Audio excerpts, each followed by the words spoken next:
World news के sponsor हैं स्वागत, अदरक, लहसुन और मसाले 100% प्योर एंड हाइजीनिक। अस्सलाम वालेकुम, आदाब। मैं हूं खलील फरहाद।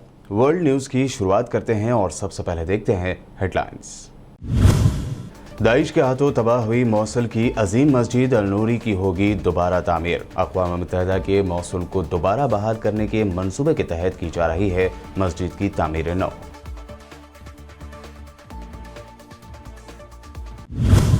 तुर्की ने 58 घंटों के वीकेंड लॉकडाउन या कर्फ्यू को कर दिया खत्म। रमजान के पेश नज़र टेम्परेरी लॉकडाउन लगाने का लिया गया था फैसला। अगले हफ्ते भी वीकली लॉकडाउन रहेगा जारी।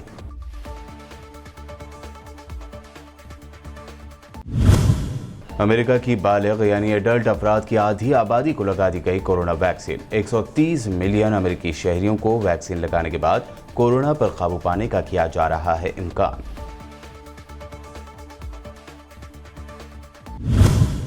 कोरोना से हुए मौजूदा हालात पर असदुद्दीन ओवैसी ने लिखा ट्वीट। लिखा, अस्पताल में दम घुट रहा है, अजीजों की मदद नहीं कर पा रहे हैं लोग और सरकार को 1 साल का मौका मिला लेकिन नहीं बेहतर कर पाए हेल्थ इंफ्रास्ट्रक्चर। दिल्ली में बढ़ते कोरोना के असर के दरमियान आज पीर की रात 10 बजे से दिल्ली में लगेगा लॉकडाउन। फूड मेडिकल सर्विस रहेगी जारी। केजरीवाल ने माइग्रेंट लेबर से कहा, छोटा लॉकडाउन है, घबराइए नहीं। और कभी अजान पर एतराज करने वाले बॉलीवुड के सिंगर सोनू निगम ने भी किया एतराफ। कहा, एक हिंदू होने के नाते जरूर कह सकता हूं कि इस साल नहीं होना चाहिए था कुंभ का मेला।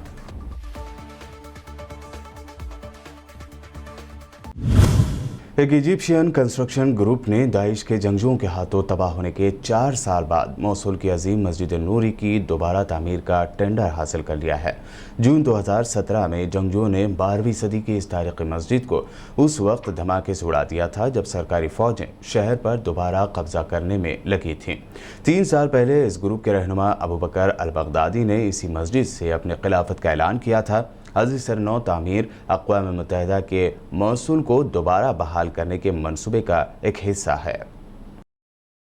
तुर्की के सदर रजब तैयब एर्दोगान ने कहा कि जहां कहीं हुकूमत सड़क बनाती है, दहशतगर्द यहां काम करने वाले मजदूरों को कत्ल कर देते हैं। जहां कहीं डैम तामीर करने का फैसला करते हैं, दहशतगर्द कॉन्ट्रैक्टर्स को धमकियां देना शुरू कर देते हैं। एयरपोर्ट की तामीर पर दहशतगर्दों की हामी सियासी जमातें करप्शन का इल्ज़ाम लगाना शुरू कर देती हैं। हुकूमत जहां कहीं स्कूल तामीर करती है, दहशतगर्द स्कूल के असातिज़ा को यानी टीचर्स को कत्ल कर देते हैं। जब भी हुकूमत कोई लाइब्रेरी, खेलों की सहूलत या यूथ सेंटर्स बनाती है तो दहशतगर्द उनको आग लगाकर तबाह कर देते हैं। उन्होंने कहा कि दहशतगर्द तुर्की की तरक्की में रुकावटें पैदा कर रहे हैं। तुर्की ने मुल्क भर में 58 घंटे तवील वीकेंड लॉकडाउन या कर्फ्यू को ख़त्म कर दिया है। ये कर्फ्यू जुमा को शुरू होकर पीर को ख़त्म कर दिया गया। तुर्की ने कोरोना वायरस के फैलाव को रोकने के लिए रमज़ानुल मुबारक के पहले 2 हफ्तों के दौरान टेम्परेरी लॉकडाउन लगाने का फैसला किया था। आइंदा हफ्ते भी हफ्तावार कर्फ्यू इसी तरह ही जारी रहेगा। तुर्की में 2 घंटों के दौरान तकरीबन 56,000 नए कोरोना वायरस के केसेस रिपोर्ट हुए हैं, जबकि मुल्क में हलाकतों की तादाद 36,000 से ज़्यादा हो चुकी है। अमेरिकी महकमा सेहत के मुताबिक कोरोना वायरस से बचाव के लिए 4 महीनों से जारी वैक्सीनेशन मुहिम के तहत मुल्क के बालिग यानी एडल्ट आबादी के आधे से ज़्यादा हिस्से को कोरोना के खिलाफ पहली वैक्सीन लगाई जा चुकी है। वबाई अमराज की रोकथाम के सेंटर या CTD के मुताबिक बालिग अमेरिकी शहरियों में से 50.4% को कोरोना वैक्सीन का पहला डोज दिया जा चुका है। उसका मतलब ये है कि 130 मिलियन अमेरिकी शहरियों को पहली वैक्सीन लगाई जा चुकी है। इस दौरान कल इतवार तक अमेरिका में तकरीबन 1/3 बालिग अफराद को कोरोना वैक्सीन के दोनों टीके लगाए जा चुके थे। अफगानिस्तान के सूबे नंगरहार में मुसल्लह अफराद ने मस्जिद में फायरिंग करके एक ही इलाके के 8 अफराद को मौत के घाट उतार दिया। अफगान मीडिया के मुताबिक जलालाबाद में मस्जिद के अंदर नामालूम मुसल्लह अफराद ने घुसकर अंधाधुंध फायरिंग शुरू कर दी, जिसके नतीजे में 8 अफराद हलाक हो गए। वाक़े के बाद सिक्योरिटी फोर्सेज की बड़ी तादाद ने इलाके को घेरे में लेकर सर्च ऑपरेशन शुरू कर दिया है। मिस्र की गवर्नरी अल खलोबिया में एक पैसेंजर ट्रेन की 4 बोगियां पटरी से उतरकर उलट गई हैं, जिसके नतीजे में 16 अफराद हलाक और कम से कम 100 अफराद जख्मी हो गए हैं। हादसे का शिकार होने वाली यह ट्रेन काहिरा से साहिली शहर अल मंसूरा जा रही थी। ऐनी शाहिदी ने बताया कि हादसे के बाद बहुत से मुसाफिर बोगियों में फंस कर रह गए थे। हादसे के फौरी बाद इमदादी सरगर्मियाँ शुरू कर दी गई थी और वजारत सेहत ने जाए हादसे पर कम से कम 50 एम्बुलेंस गाड़ियाँ रवाना की हैं। हादसे के बाद हुकाम ने इस ट्रेन के ड्राइवर, उसके असिस्टेंट्स और 8 दीगर अफराद को गिरफ्तार कर लिया है। सऊदी शाह सलमान ने यमन के जिस्मानी तौर पर आपस में जुड़े 2 बच्चों यूसुफ और यासीन को फौरी तौर पर सऊदी अरब ट्रांसफ़र करने और उनके इलाज के लिए खुसूसी इंतजाम करने की हिदायत की है। शाह सलमान बिन अब्दुल अजीज़ की तरफ से यूसुफ और यासीन नामी बच्चों के वालिद मोहम्मद अब्दुल रहमान को भी बच्चों के हमरा सऊदी अरब की तमाम सफरी सहूलियात फराहम करने और बच्चों को शाह अब्दुल अजीज़ मेडिकल कॉम्प्लेक्स में दाखिल करने का हुक्म दिया है। जिस्मानी तौर पर आपस में जुड़े बच्चों को एक दूसरे से अलग करने के लिए स्पेशल मेडिकल टीम तश्कील दी जाएगी। कुछ दिनों से खासतौर पर अमेरिका में मीडिया और सोशल नेटवर्किंग साइट्स पर उड़न तश्तरियों यानी यूएफओस की एक वीडियो वायरल हो रही है। उड़न तश्तरी यानी यूएफओ की वीडियो सामने आने के बाद इस पर कई सवालात भी उठ रहे हैं। यूएफओ यानी उड़न तश्तरी की वीडियो पर अमेरिकी डिफेंस डिपार्टमेंट का रिएक्शन भी आया है। अमेरिकी डिफेंस मिनिस्ट्री ने कंफर्म किया है कि हाल ही में मंजर-ए-आम पर आने वाली तस्वीर और वीडियोस जो कि सोशल मीडिया पर गर्दिश कर रही हैं, नेवी के एहलकारों की उड़ान के दौरान ली गई थी। उन्होंने मजीद कहा कि ये सीन यानी मनाजिर नामालूम उड़ती अशिया में बढ़ती हुई दिलचस्पी को मजीद बढ़ाने के लिए आई है। ये एक नामालूम चीज़ है जिसे यूएपी भी कहा जाता है। पेंटागन के तर्जमान सियो गो ने बताया कि आसमान में चमकती हुई ट्रायंगल पिरामिड जैसी चीज़ की तस्वीर और फुटेज को नेवी एहलकारों ने साल 2019 को कैमरे में महफूज किया था, जिसे मशहूर ब्रिटिश न्यूज़पेपर गार्जियन की वेबसाइट पर टेलीकास्ट किया गया। इसमें यह भी इशारा किया गया है कि अमेरिकन डिफेंस मिनिस्ट्री इन फुटेज की नोयत के बारे में मजीद कोई तबसरा नहीं करेगा और न ही इसके बारे में कोई मालूमात शेयर की जाएंगी। बताया जाता है कि पेंटागन ने साल 2004 और साल 2015 में ली गई इस अजीब व गरीब चीज़ यानी यूएपी की 3 वीडियोस जारी की थीं, जिसमें पायलटों की आवाज़ भी शामिल थी, जिसकी वजह से वो इस अजनबी चीज़ को देखकर हैरान रह गए थे। वर्ल्ड न्यूज़ में वक्त हुआ है एक शॉर्ट ब्रेक का। ब्रेक के बाद जल्द लौटेंगे और देखेंगे अहम नेशनल न्यूज़।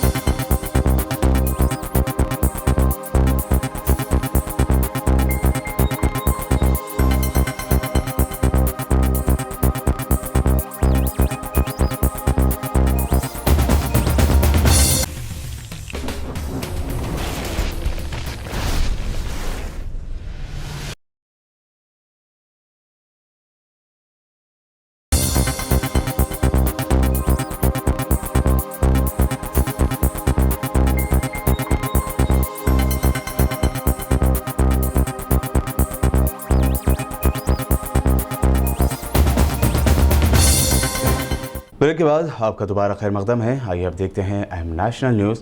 मोदी सरकार के एग्रीकल्चर कवानीन के खिलाफ दिल्ली की सरहद पर एहतजाज कर रहे किसानों से सुप्रीम कोर्ट ने फिर कहा है कि दूसरों की ज़िंदगी में रुकावट न डालें। सुप्रीम कोर्ट ने साफ तौर पर कहा कि अगर मुजाहिरीन पॉलिसी को कबूल नहीं करते हैं तो दूसरों को नुकसान नहीं होना चाहिए। एक गांव बना लें लेकिन दूसरे गांव के लिए रुकावट ना बने। लोगों को प्रोटेस्ट का हक है लेकिन दूसरों को मुतासिर नहीं कर सकते। दूसरी जानिब मरकज़ की मोदी सरकार ने इस इशू के हल के लिए सुप्रीम कोर्ट से 2 हफ्तों का वक्त मांगा है। अब इस मामले की सुनवाई 7 मई को होगी। कांग्रेस के साबिक सदर राहुल गांधी ने चाइना की आर्मी की भारत में दरअंदाजी के सिलसिले में फौजी सतह पर होने वाली बातचीत को बेमाने करार देते हुए इसे वक्त की बर्बादी करार दिया। उन्होंने कहा कि इस बेमतलब की बातचीत से भारत की सलामती खतरे में पड़ गई है। राहुल गांधी ने ट्वीट किया, गोगरा हाट, स्पॉट स्प्रिंग और डेप्सांग प्लेन्स पर चीनी फौज के कब्जे से हिंदुस्तान के स्ट्रैटेजिक मफादात के साथ साथ डीबीओ हवाई पट्टी को भी बराह रास्त खतरा लाहक है। हुकूमत की बेमकसद बातचीत से कौमी सलामती बड़े पैमाने पर मुतासिर हुई है। हम इसे बेहतर काम करने के अहल हैं। कांग्रेस ने चीनी सरहद पर अमन से मुताल्लिक फ़ौज की वादा खिलाफी की खबरों पर मोदी हुकूमत पर तनकीद करते हुए इल्ज़ाम लगाया कि उसने हिकमत अमली के साथ सरहद पर चीन के सामने हथियार डाल दिए और कौमी सलामती के साथ समझौता कर रही है। मुल्क में कोरोना वायरस की वबा और पीएम मोदी समेत उनकी पार्टी बीजेपी की इंतखाबी सरगर्मियों पर एमआईएम सुप्रीमो और हैदराबाद रुकन पार्लियामेंट बैरिस्टर असदुद्दीन ओवैसी ने इशारों में तंज किया है। असदुद्दीन ओवैसी ने ट्वीट करते हुए लिखा कि हर अस्पताल में दम घुट रहा है, हेल्थ केयर स्टाफ भी घबराया हुआ है, लोग अपने अजीज़ों की मदद का एक मौका हासिल किए बगैर उन्हें दफना रहे हैं या जला रहे हैं। 1 साल से ज़्यादा अरसे के दौरान अब की हुकूमत ने हेल्थ इंफ्रास्ट्रक्चर को बेहतर बनाने के लिए कुछ नहीं किया। असदुद्दीन ओवैसी ने सवाल किया कि क्या लोग अब अपनी सांस लेना भी छोड़ दें। आगे असदुद्दीन ओवैसी लिखते हैं कि ग्रेविटी बाबू ज्ञान देना बंद करो।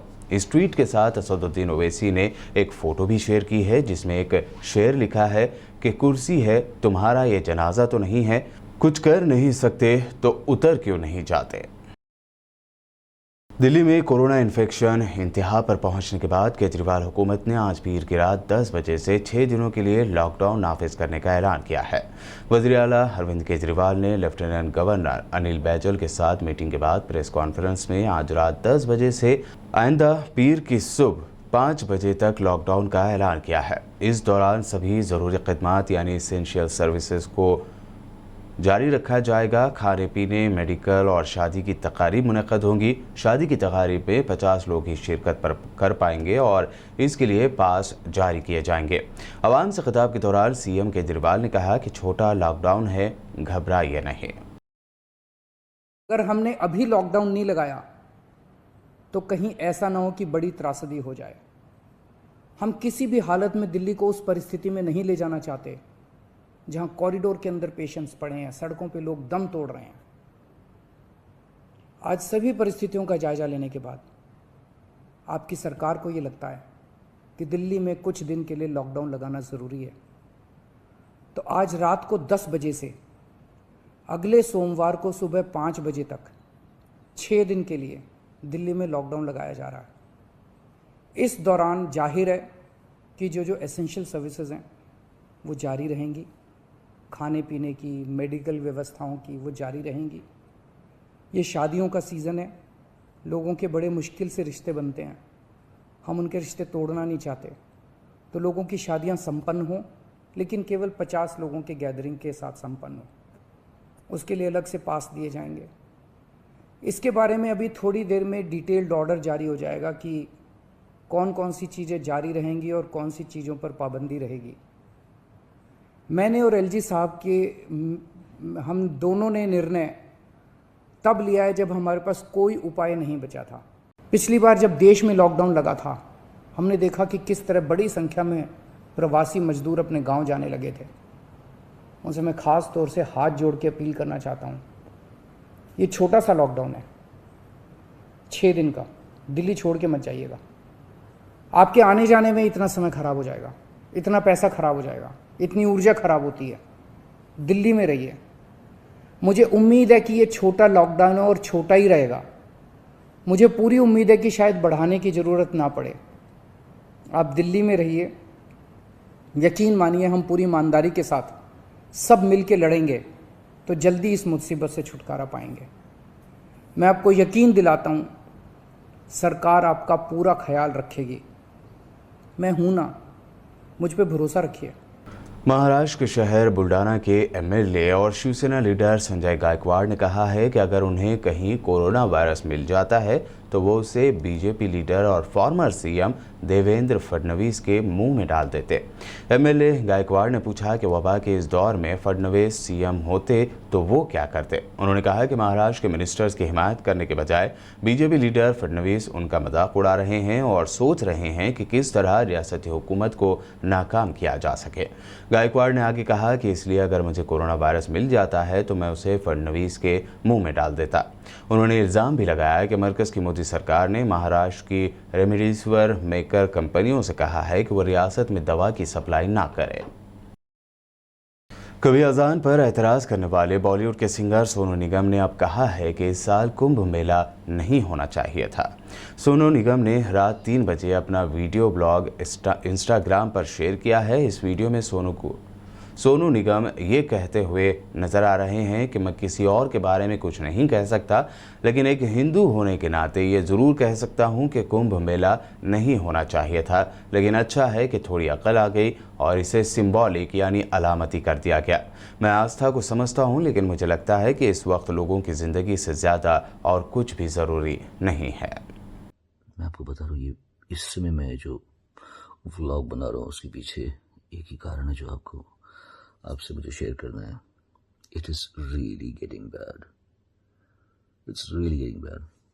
मेरी बड़ी बहन है, एक कज़न सिस्टर है पूनम, उनके हस्बैंड ज्ञानेंद्र, वो इस समय बहुत बुरी स्थिति में है।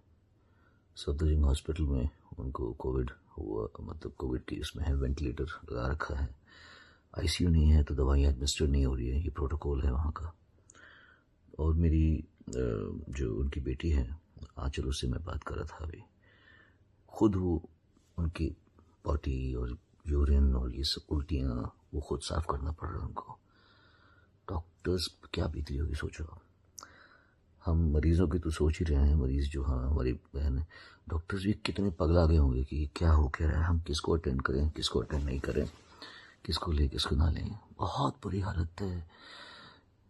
I can, all the people in the world, if you understand this thought of mine, we really have to be careful. शायद मैं भी इतना नहीं समझ पा रहा था अभी तक कि मुझे पता है सिचुएशन ख़राब है, क्योंकि भाई 1.25 साल हो गया, काम नहीं है यार किसी के पास में, मतलब मोस्टली लोग काम नहीं कर रहे हैं और बहुत छोटा मोटा काम है लोगों के पास में। So these are very dire but difficult times, और मतलब ऐसे में we have to be very very careful. Thankfully, मतलब पहली बात तो ये कि मैं किसी और चीज़ के बारे में नहीं कहूँगा कि मैं क्योंकि हिंदू पैदा हुआ तो मैं एज ए हिंदू ये बात कह सकता हूँ कि पहली बात तो ये कुंभ मेला होना नहीं चाहिए था मेरे ख्याल से। चलो अब हो गया, अब जो भी है, थैंक गॉड अकल आई सबको। और अब आखिर में हेडलाइंस पर एक और नज़र। दाइश के हाथों तबाह हुई मौसल की अजीम मस्जिद अल नूरी की होगी दोबारा तामीर। अक़वाम मुत्तहिदा के मौसल को दोबारा बहाल करने के मंसूबे के तहत की जा रही है मस्जिद की तामीर नौ।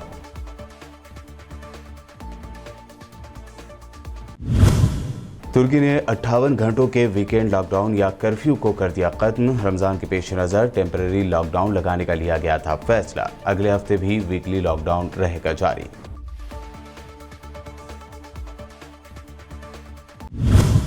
अमेरिका की बालिग यानी एडल्ट अफराद की आधी आबादी को लगा दी गई कोरोना वैक्सीन। 130 मिलियन अमेरिकी शहरियों को वैक्सीन लगाने के बाद कोरोना पर काबू पाने का किया जा रहा है इम्कान।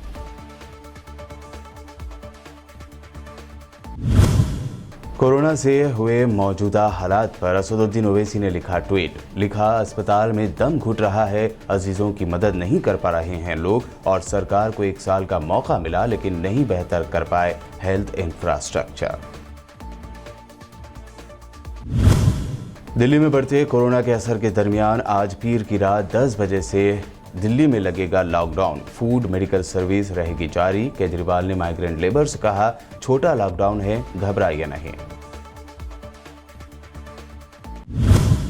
और कभी अजान पर एतराज करने वाले बॉलीवुड के सिंगर सोनू निगम ने भी किया एतराफ। कहा, एक हिंदू होने के नाते जरूर कह सकता हूं कि इस साल नहीं होना चाहिए था कुंभ का मेला।